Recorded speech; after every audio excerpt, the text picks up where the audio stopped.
અંકલેશ્વર હાસોદ વિધાનસભાના ભાજપના યુવા મોરચા દ્વારા સેવા પખવાડિયા અંતર્ગત કુમારપાર ગાંધી બ્લડ બેંક ખાતે ધારાસભ્ય ઈશ્વર પટેલની અધ્યક્ષતા હેઠળ રક્તદાન શિબિરનું આયોજન કરાયું, જેમાં મોટી સંખ્યામાં કાર્યકરો રક્તદાન કર્યું હતું.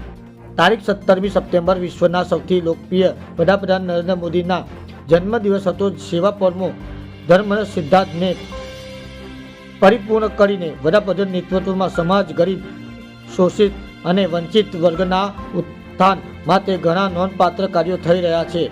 ખેડૂતોના કલ્યાણને પ્રાધાન્ય આપવાની સાથે મોદી સરકાર દ્વારા અનુસૂચિત જાતિ, જનજાતિ અને પછાત વર્ગોના સર્વાંગી વિકાસ માટે અનેક ઐતિહાસિક કાર્યો કરવામાં આવી રહ્યા છે.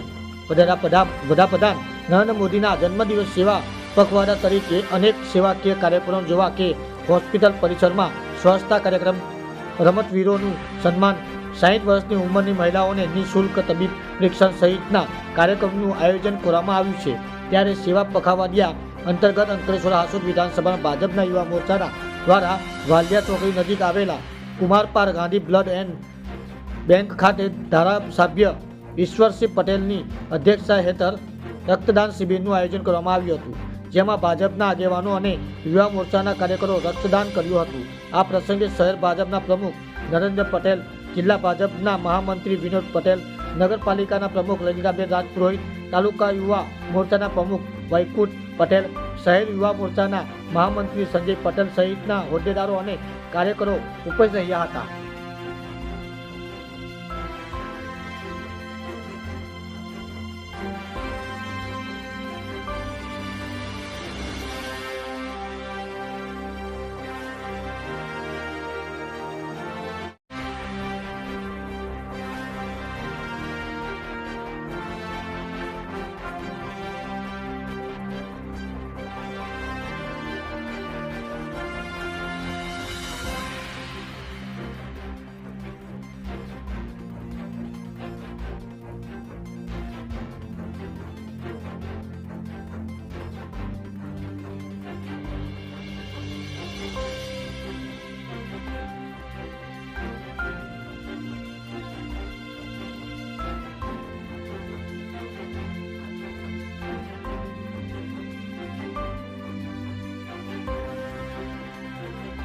સપ્ટેમ્બર માનનીય વડાપ્રધાન શ્રી મોદી સાહેબના જન્મદિવસથી લઈને 2 ઓક્ટોબર ગાંધીજયંતિ દિવસ સુધી એક સેવા પખવાડી તરીકે ઉજવણી થઈ રહી છે. એ અંતર્ગત આજ રોજ અંકલેશ્વર વિધાનસભામાં યુવા મોરચા દ્વારા બ્લડ ડોનેશનનો કેમ્પ રાખવામાં આવ્યો. તેમાં લગભગ 75 જેટલા યુવાઓએ બ્લડ આપ્યું છે અને આ જે સપ્તાહ છે, સપ્તાહને સાચા અર્થમાં સેવા સપ્તાહ બને એ પ્રકારની કામગીરી અંકલેશ્વર કરી રહ્યા છે.